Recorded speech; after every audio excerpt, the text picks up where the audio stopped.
I'm Ari Goldstein, Senior Public Programs Producer at the Museum of Jewish Heritage, a living memorial to the Holocaust. And it's a pleasure to welcome you to this evening's discussion with Deborah Riley Draper about Olympic Pride, American Prejudice.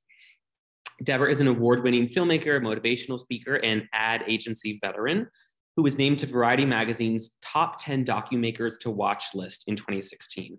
Her many projects include her debut 2012 film, Versailles 73, American Runway Revolution, a very well-done recent feature of 2 episodes for OWN called The Legacy of Black Wall Street, which is streaming now, and something upcoming called Coffee Will Make You Black. You can check out all of her work at coffeebluffpictures.com.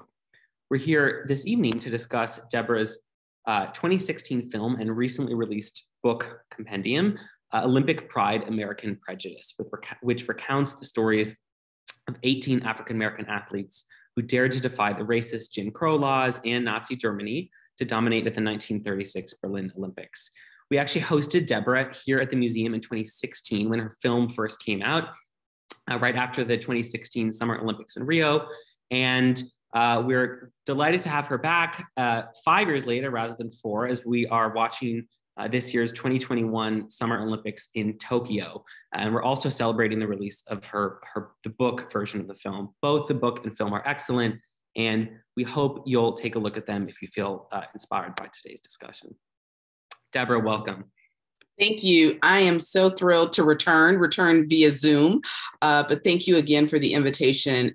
I love chatting about this film, and I love the rich conversations that we had when I was there in person at the museum in 2016. So I'm ready for your questions, ready for the conversation. Let's dive in. Terrific. And while we do dive into the audience, please feel free to share your questions in the Zoom chat throughout, and we'll try to weave in as many as we can. So Deborah, your film begins with the story of the lead up to the 1936 Olympics. And just to set the stakes, I'll remind the audience that Germany was selected in 1931 as the host country for the Olympics before Hitler came to power. He became chancellor in 1933, and he had a new 100,000 seat track and field stadium built in Berlin, was very invested in making the Olympics a show, a force to the world about Germany's return to the world stage after their defeat in World War I. What was the mood in the United States in the lead up to the Berlin Games? The country was divided. You know, we were isolationists in terms of our foreign policy. And initially, Hitler was not interested in the Olympic Games. And then his inner team and Leni Riefenstahl explained how the games could be used as propaganda itself, and that it can show Germany as the country of the world, you know, as a leader, as a showplace. So he began to really embrace the games as a way to politicize his mission and a way to additional pageantry around his politics. And in the United States, there was information coming from all sources explaining what was happening in Germany, explaining the politics, explaining all of the types of discrimination and racism that was occurring. But this information caused a bit of a rift. So there were those who were for the Olympics and those who wanted to boycott the Olympics for the obvious reasons. And it was a close vote in the American Olympic Committee. In fact, they only won by 2 votes in order to go to Germany. So America wasn't quite sure that they wanted to show up for these games. But the decision was made, and the president of the United States at the time, FDR, stayed out of the fray in terms of siding one way or the other, although he was the honorary chairman of the American Olympic Committee. So he put a stake in the ground in terms of serving that role, but he did not sway the voting one way or the other. And for Avery Brundage, who was the leader of the American Olympic Committee at that time, he was very invested in taking athletes to Germany. He was in fact bidding to build the German embassy in Washington, D.C. So he went to Germany, he visited Germany, he came back with this glowing report that there were no signs of discrimination, there were no signs of racism, and African-American athletes and Jewish athletes would be treated fairly once they arrived in Berlin. Now, I know that among those in the American public and in the athletic community who were pushing to boycott, there were two different concerns. There were those who wanted to sort of make a political statement in opposition to Nazism, and then there were also those who were more practically concerned about the safety of Jewish athletes, African American athletes, anyone who didn't satisfy Nazi purity rules. When Brundage came back and said he had gotten assurance that everybody would be treated well, how much did people believe that? Well, I think the vote tells us people didn't believe that. The fact that the vote was so close, that means that either he didn't convince them sufficiently, or they had information that said otherwise, and they truly didn't believe him, because it was a fiery debate. You had congressmen, you had the entire Long Island University basketball team say, we're not going. There were lots of athletes that, after having trained, they're like, we don't support this and we're not going to go.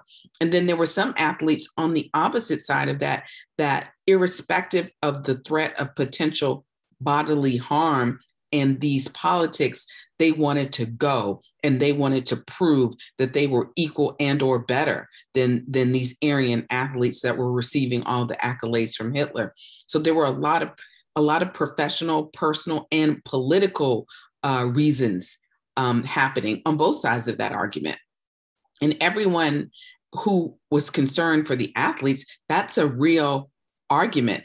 The protection of the Jewish athletes and the African American athletes in Nazi Germany was a real reason to stay home. But for many of the Black athletes, they had kind of a duality of reasons. They wanted to prove to America that they were patriots and that they could wear USA on their backs and compete at the highest levels.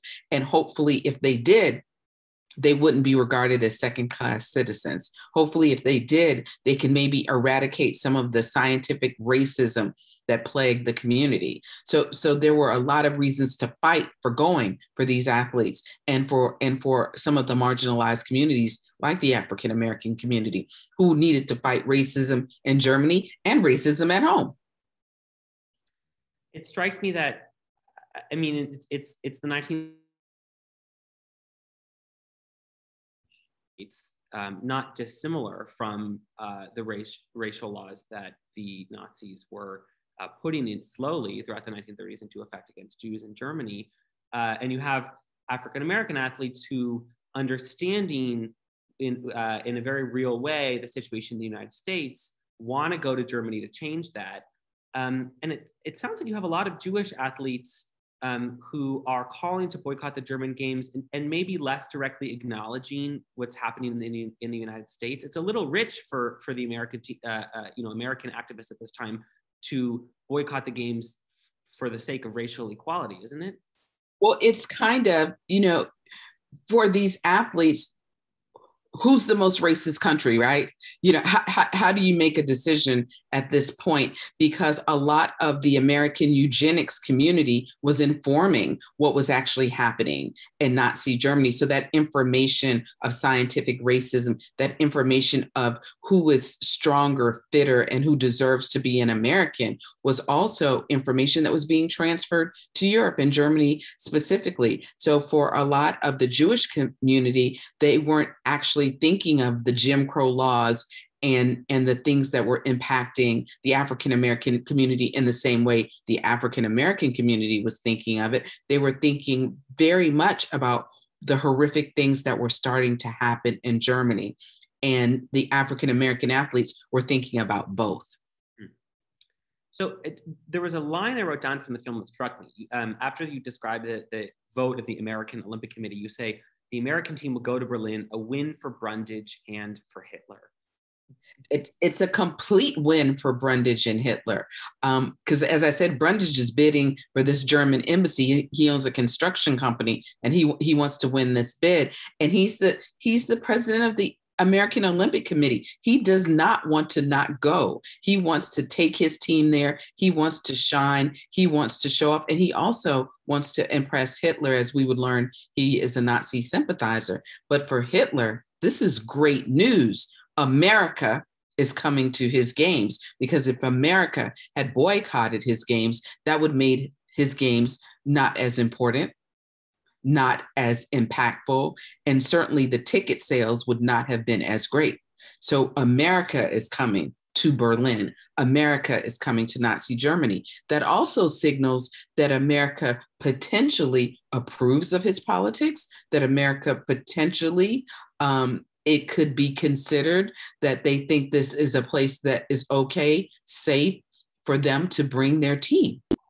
So there was a lot of propaganda in the ability to use that America was on its way to these games.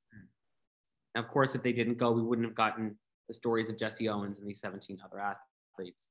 Now, we'll get more into the story in a minute, but I want to ask you, while we're thinking about the boycott movement, the Winter Olympics in China are coming up in early 2022, and there are rising calls for the U.S. Olympic Committee to boycott it because of human rights abuses in China. What's your personal opinion about the lessons of the 36 Olympics as we wrestle with politics in sports today? You know, politics and sports go together, because you can't separate the politics because you wear a country on your back. We're promoting nationalism. We're promoting American wins or another country's wins. And I think as a country, we have to figure out if to compete purely for the sport of it, or if we are competing with the intention of a political message. And that requires the White House and Congress to get involved when we go overseas and compete, right? So I don't think there's a simple answer to that. I certainly don't have a simple answer to that. But in terms of personally, I don't feel comfortable knowing that people are being abused, and I don't feel comfortable knowing that we can do something or say something about that could potentially change that. And sometimes you do that by being present, and your presence creates an awareness, a greater awareness than being absent. Sometimes being absent creates a greater awareness. I think not only do we have to look at 36, I think we have to look at 1980 and figure out what we accomplished with that 1980 boycott. Did we accomplish what we intended to accomplish, or did we create a lot of heartbreak for the 1980 Olympic team? Maybe both.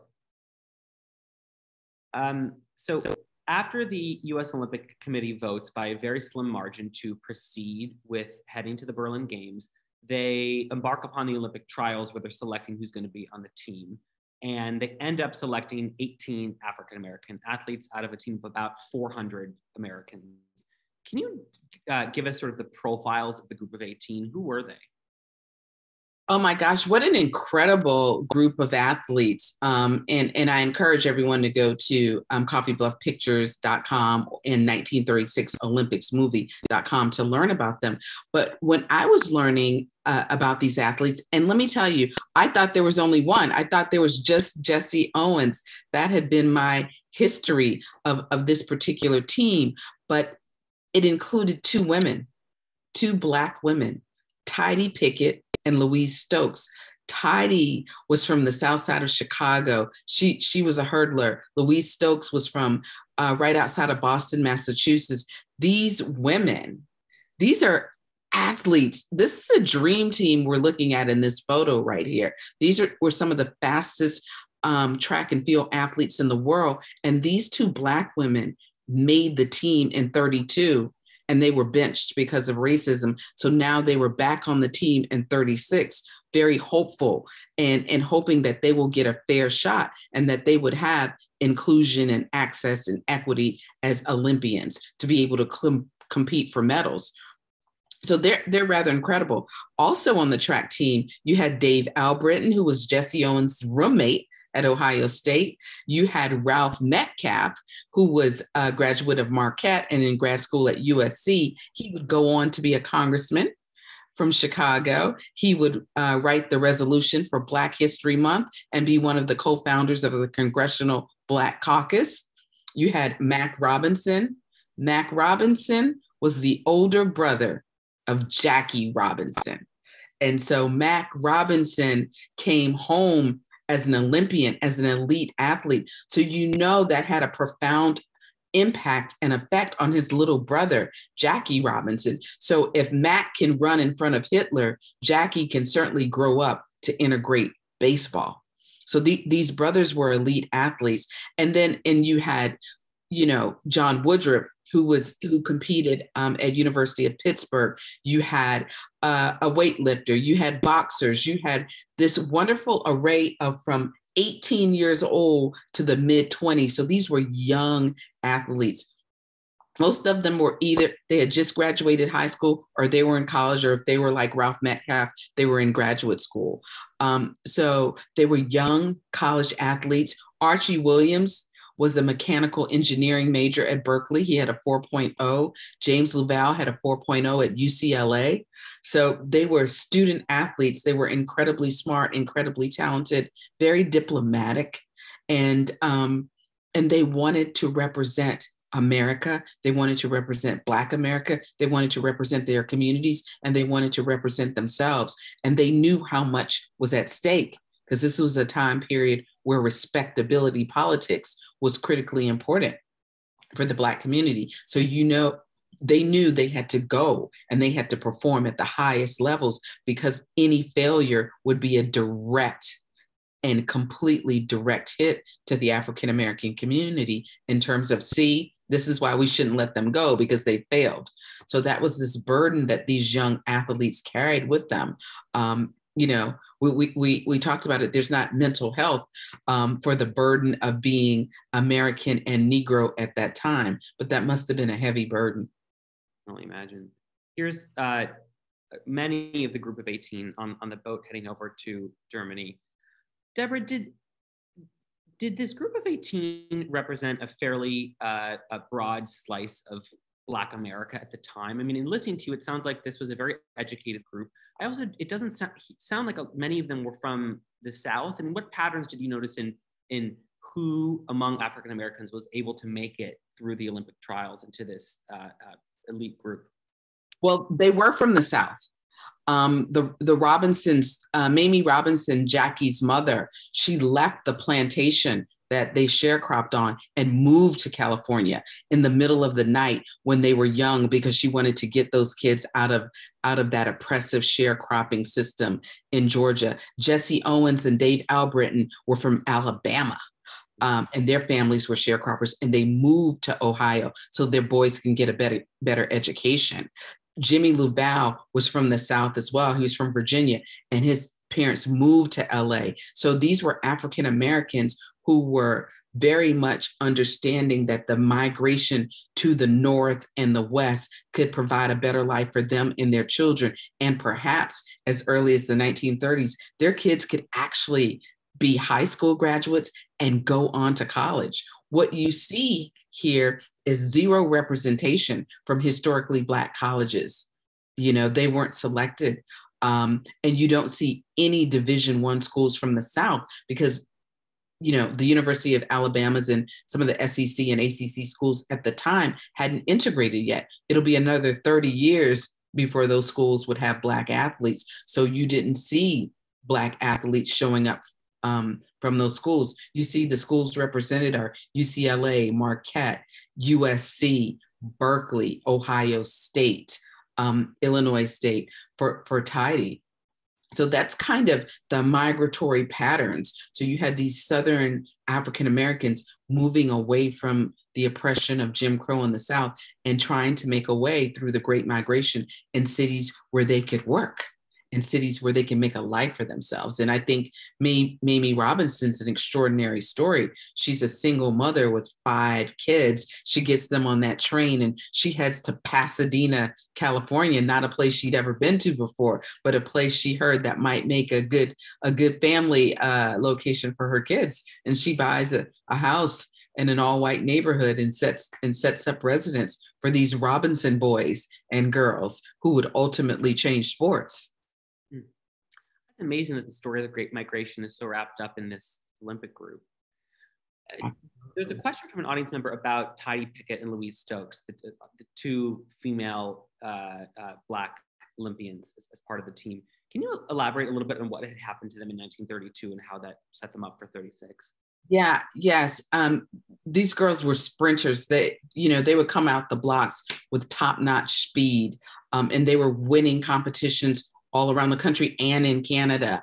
And obviously, when the trials came, they had the times and they made the team. In 1932, there was another athlete, Babe Dietrichson, and Babe did not like these two girls at all, and she was quite mean to them from the trials all the way to the games.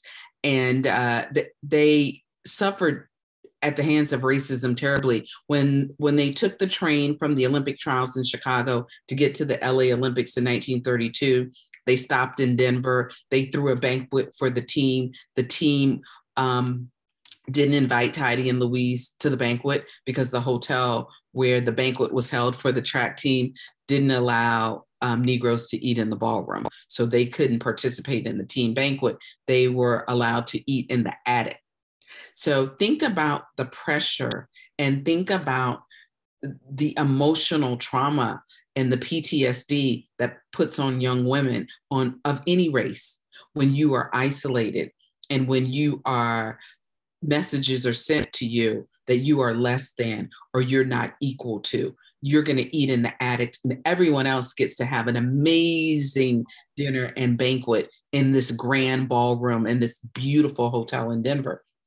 And then when they get to Los Angeles, there's a lot of maneuvering and negotiating. And a young woman who didn't make the team in Chicago was given a spot on the team, two young women, and these two women were pulled at the last minute.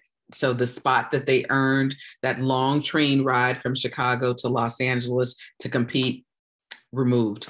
So 4 years later, they come back. They're still fast. They're still amazing. They're still top flight athletes. They make it again. And for everyone else out there, they're going to have to watch the movie to find out what happens. But they make the team again, and they take the boat 10 days on that boat from New York to Germany, and they are ready to go. Wow, the stakes were doubly high for them. Doubly high. They had a lot to prove, and Tidy had a little bit of a chip on her shoulder because she knew she was benched because she had that a little bit of an altercation with Babe on the train. So she knew she was being punished, and that the disciplining of female athletes and the disciplining of Black female athletes, that's a conversation that was topical in 36, although they didn't talk about it much, but certainly it's one that we talk about now. So one of the ways that we often talk about the 1936 Olympics is that, once they got there, all the athletes were pretty much treated equally.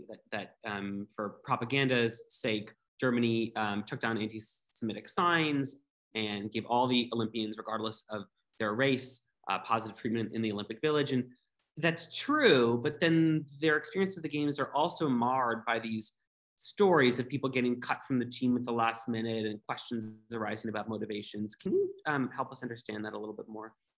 Absolutely. I mean, you're talking about politics. You're talking about men with power. You're talking about men at the time who had their own agendas, both personal and professional. Avery Brundage wanted to rise within the amateur athletic community globally, not just domestically in the United States. And he did. He would become a big player globally. So he met his goals. And you have a nation that needs the world to believe, that they are the finest country and that the Aryans are the greatest athletes and that all things Germany equals the best.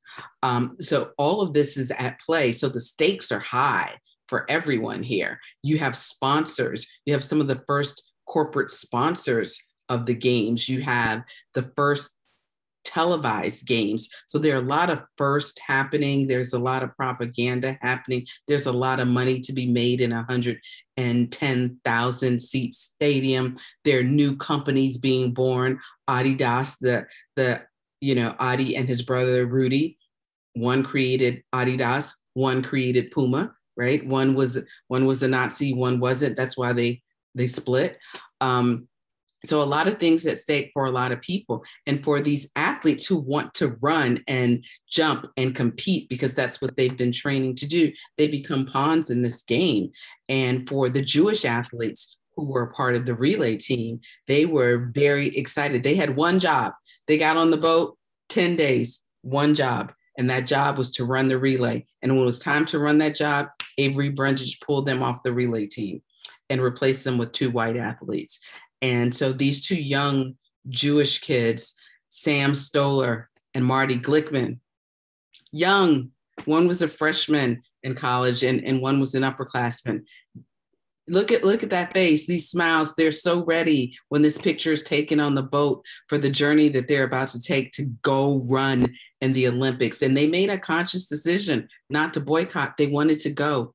And then, as it is explained by many historians and many scholars, the decision was made not to have these 2 Jewish men run on the team through a conversation between Avery Brundage and Hitler. He did not want to see, potentially, because of the speed that these young men had, that they would be on the medal stands.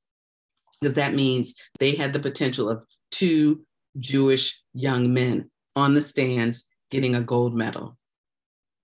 What an awful story. And to think of if Yeah. they had done well, the Jewish Jesse Owens, a Jewish American athlete triumphing at the Nazi Olympic Games. Now, they are, while their story is known, they're far less famous than Jesse Owens is. And so I wonder if there's somewhat of an answer in here to the question about boycotting and whether it can be more effective to not be there at all or to triumph and make a statement in doing so. I think I love the fact that Tommy Smith was at the 1968 Olympics. And I love the fact that John Carlos was there with him. And I love the fact that they put their fist up, and that has become iconic in terms of athletic protest. What I hate the most is how much they suffered as a result of exercising their right to protest inequality and their right to protest racism for decades and decades after. Avery Brundage was still in charge of the Olympics in 68. He stripped them of their medals, stripped them of their amateur status, and they couldn't run professionally anywhere. It was hard for them to get a job in sports.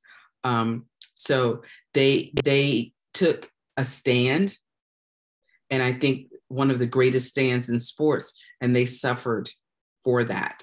And the courage that it takes to do that, I think, is tremendous. So, I don't know the answer to should you boycott or should you go and take a stand and demand the world to look at your fist in the air. I don't know the answer to that, but I know the resolve of some incredible athletes, whether Muhammad Ali or John Carlos and Tommy Smith, to decide that you're willing to give up your livelihood, because that's essentially what took place. Yeah.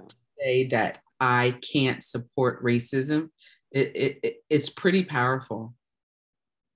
Amazing that Brundage is the same figure in both of these stories so far apart. He really is one of the more sordid figures in a long history of Olympic prejudice. He was also in charge of the 72 Olympics. Wow. Where, famously the Israeli Olympic team, which was brutally attacked, was not recognized. It's exact. And when it happened, it was Avery Brundage who said, "We're carrying on." He purposefully did not recognize. So he was in power. 36 was his climb, and he started climbing, and the climax of his power was in 72. And he ultimately, married a German princess. So I guess he got, someone who was of German royalty. So I guess he got his wish to be a part of that scene. I'm happy for him. Now, how many of this group of 18 ended up medaling? They really did well as a group, didn't they? They did well as a group. Fritz Pollard, whose father was the first African-American NFL coach. Fritz bronze in the hurdles, Archie gold in the 400, Dr. Jimmy Luval bronze, obviously John Woodruff a gold, Jesse 3 gold medals, Ralph Metcalf a gold and a silver, Jackie Robinson's brother Mac Robinson a silver, Jackie Wilson on the boxing team a silver medal. So they did well. They represented and really in superb fashion. So one of the amazing things about the way you tell the story is the extent to which you really feature the voices of these athletes themselves, and then also in-depth interviews with a lot of their kids. How did you, in your research process, end up coming across those audio files and then getting in touch with the families? It was really kind of a difficult research project because so much of the other athletes were identified as Jesse Owens in photos. So like every Black man on that team was identified as Jesse. So Dave Albritton was identified as Jesse so much. And in fairness, he went to Ohio State. So they figured Black guy on the track team that went to Ohio State must be Jesse Owens. But it wasn't. It was Dave Albritton. And they were in 2 completely different sports. Dave was a high jumper. Jesse was a long jumper. So being able to sort through the correct names was a beginning for us, and really look at photos and go, that's not this person. That person's wearing a Marquette shirt. This, and really looking at what helped us tremendously was the African-American newspapers, because they took great care and pride in telling the story. And also the records at the Bund in Germany were in just perfectly preserved, and we could look at the records to see who competed. And then that way you actually figured out who was in what competition, from what university, what name. That was really helpful. The finding the audio files was just a stroke of luck, particularly the one of Jesse Owens at the Olympic Village in 1936. Just a stroke of luck. I wish I can say there was some magic to it, but it was just researching and voila, oh my God, I can't believe this is this. So for me, one of the great reviews that the film received was from RogerEbert.com. And the reviewer wrote that it was so powerful to hear the voices of these athletes and let their stories just wash over him. And he said it just really transported him to the 1936 Olympics, and he felt closer. And because he didn't know these gentlemen existed, their way of just recalling the story was very powerful to him. And it was for me as well. And when you sat down with kids of many of these athletes to interview them, was the sense you got that they were like itching to tell their family story because no one had asked them before?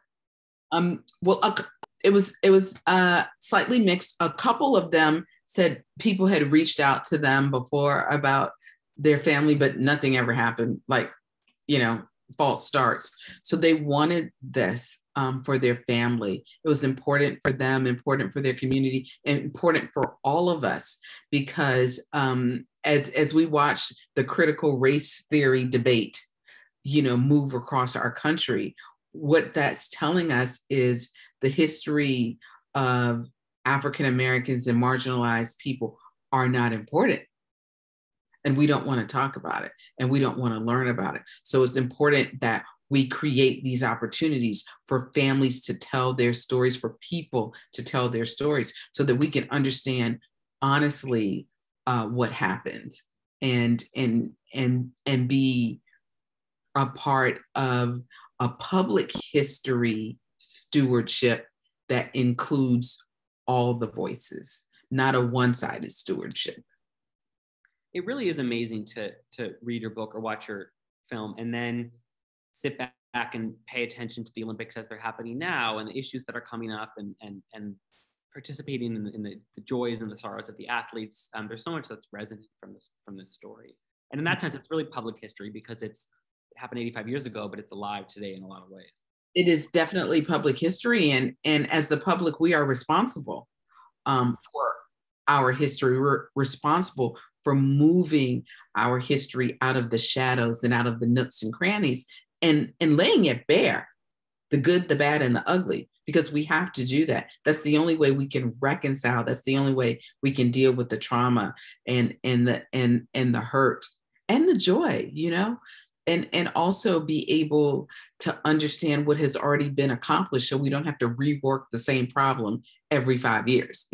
These problems have been solved in this way, and this is a way of doing it. This is a cooperative economics model. This is an integrated model that works.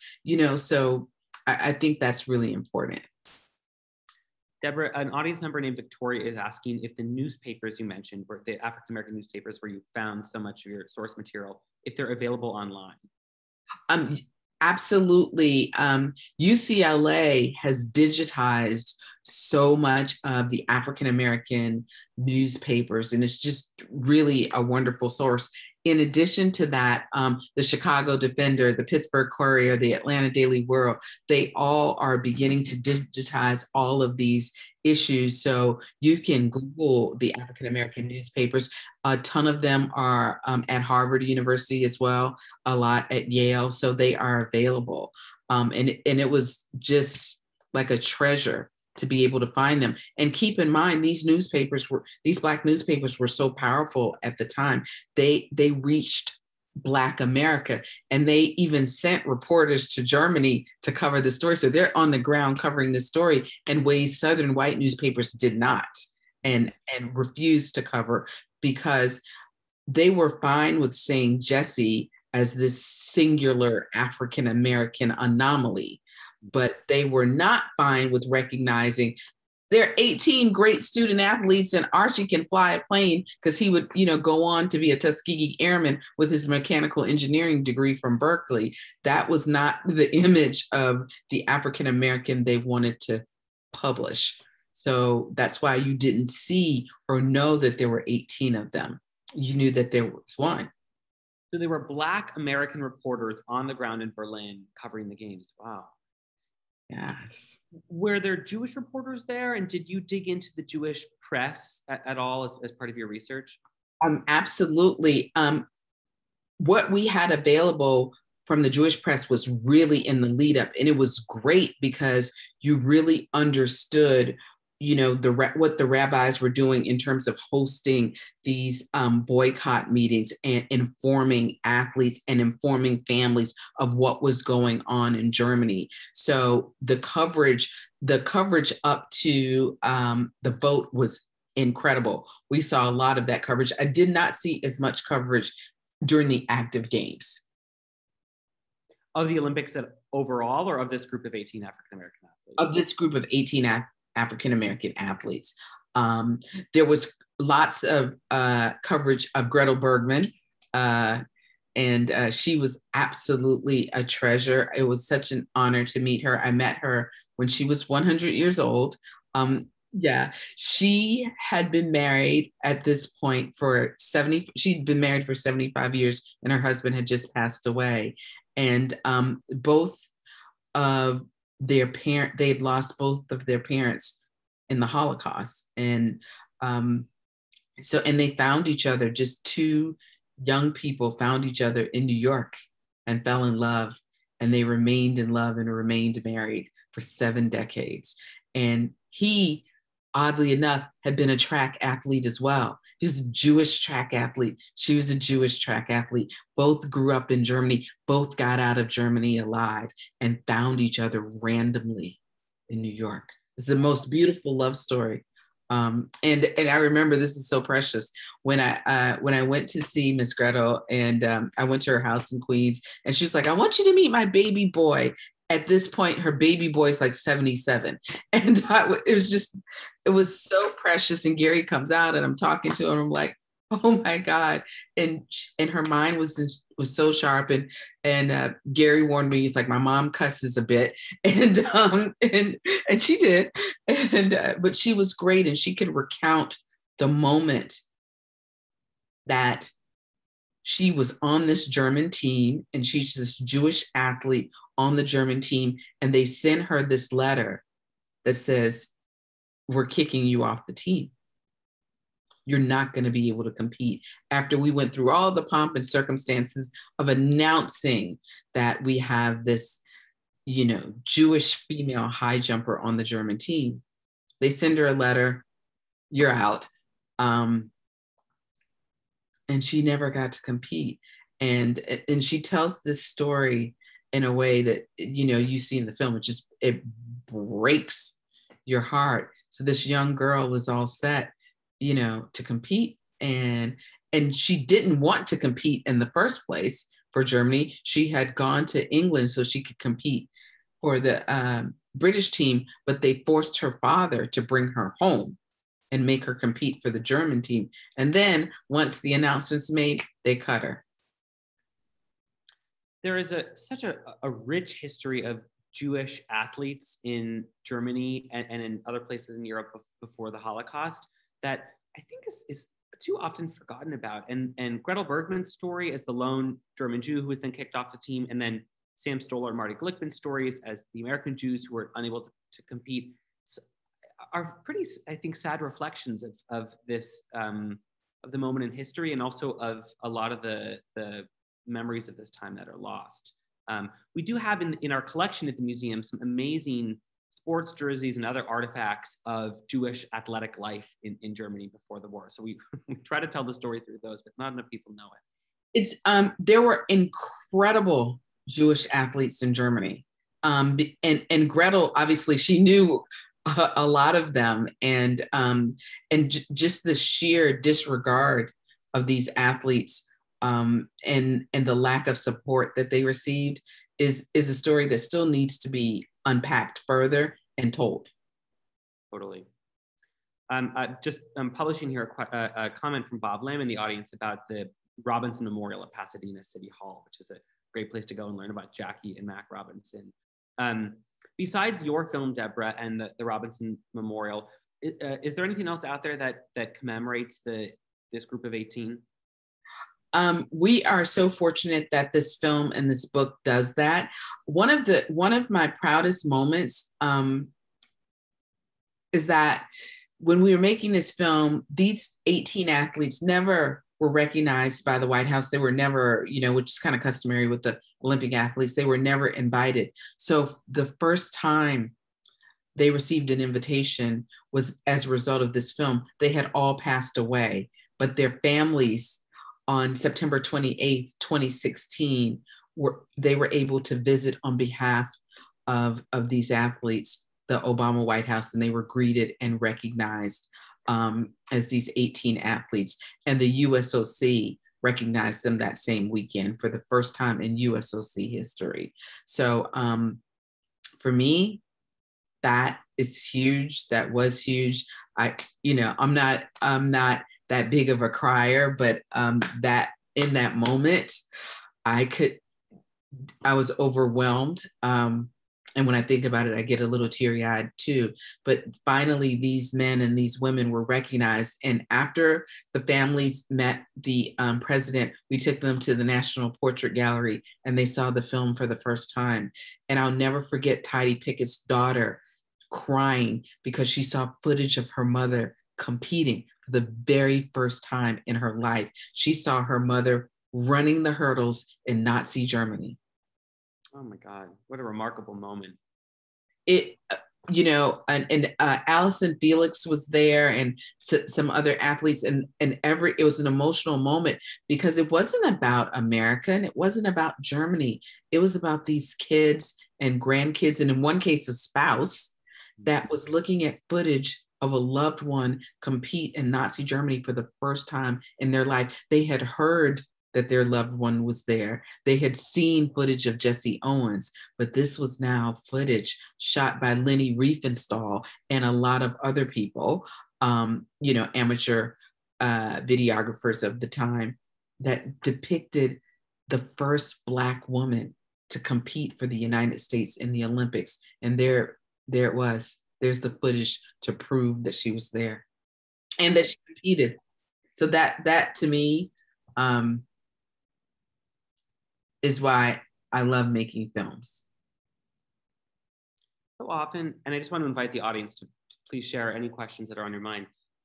so often, Deborah, we have moments like that here at the Museum of Jewish Heritage where literally someone will come into our exhibition and find an image of a family member on the wall that they didn't know existed, or somebody, or be reminded, because he sees someone who looks like a family member on the wall. So I think there's a lesson here about the power of preserving like photos, documents, and artifacts as physical evidence of the past, and because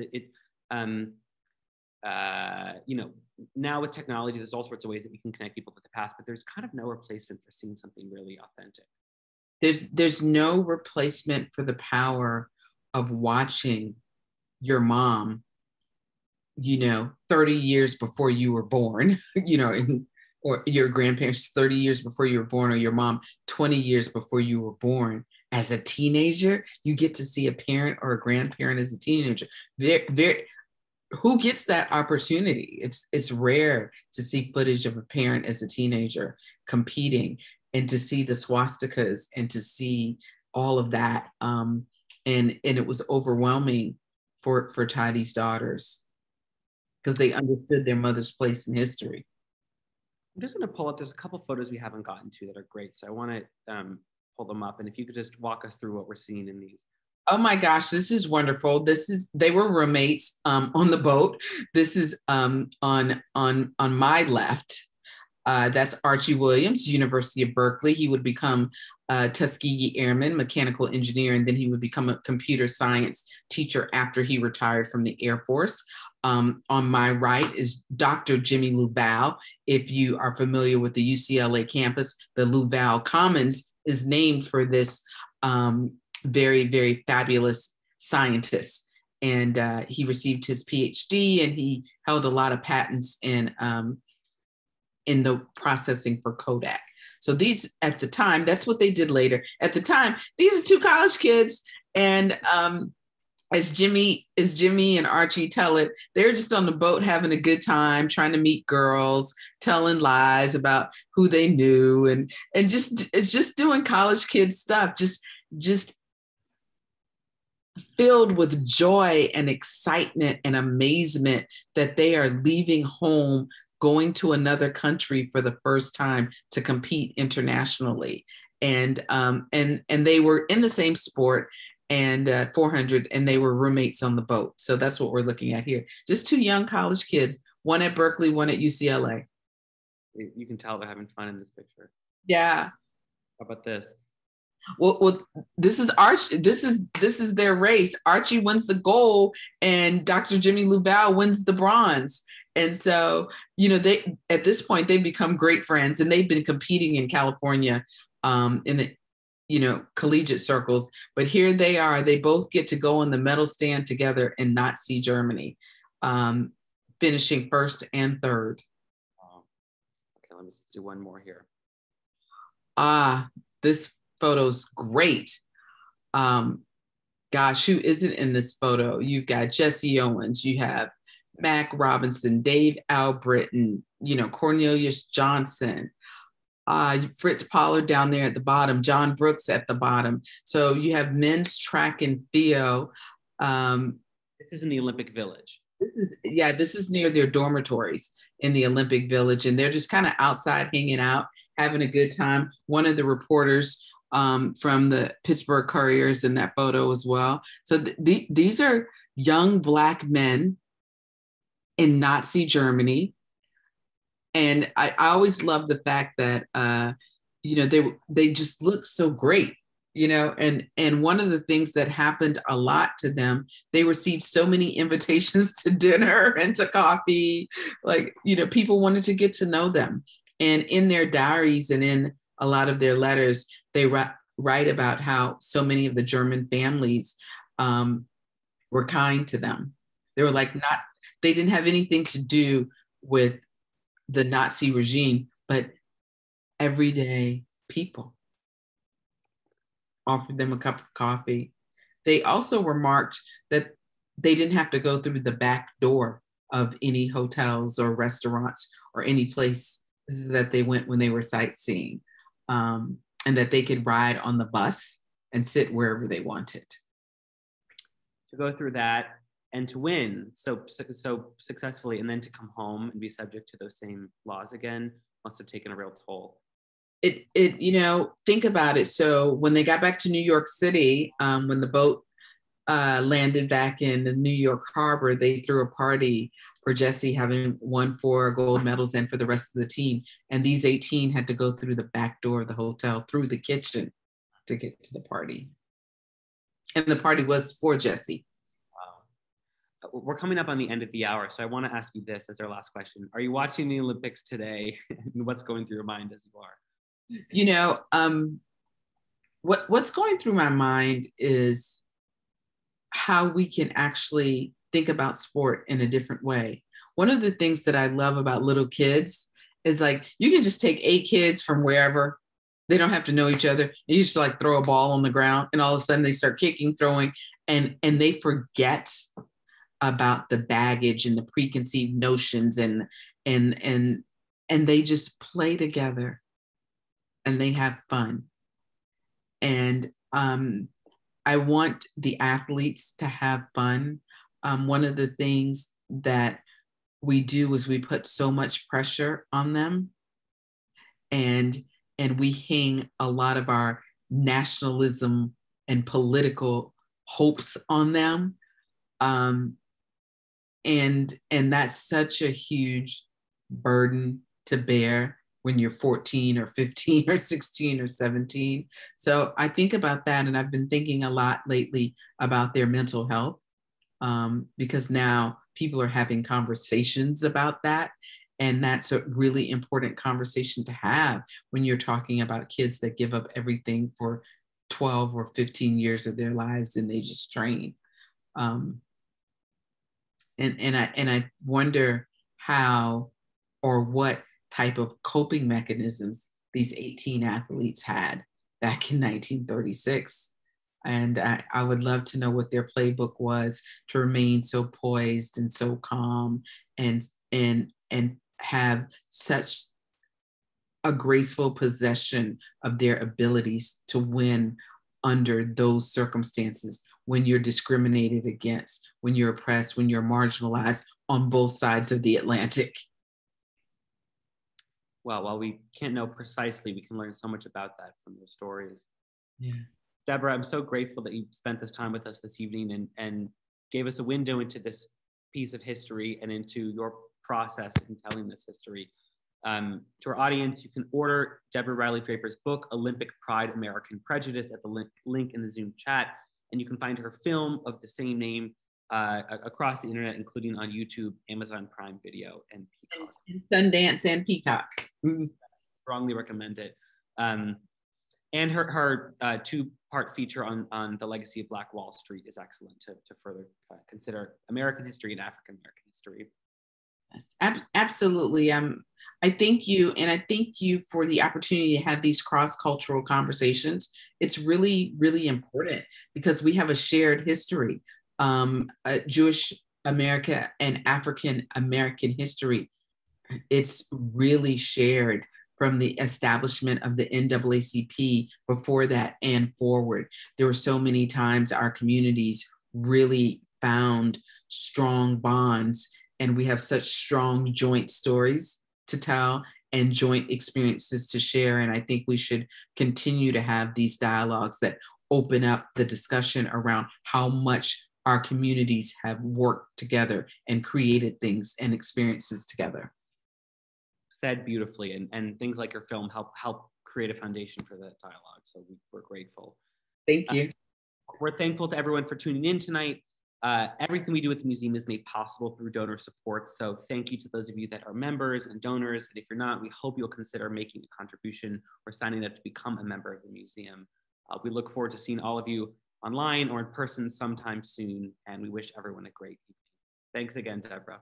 Thank you. Take care. Bye.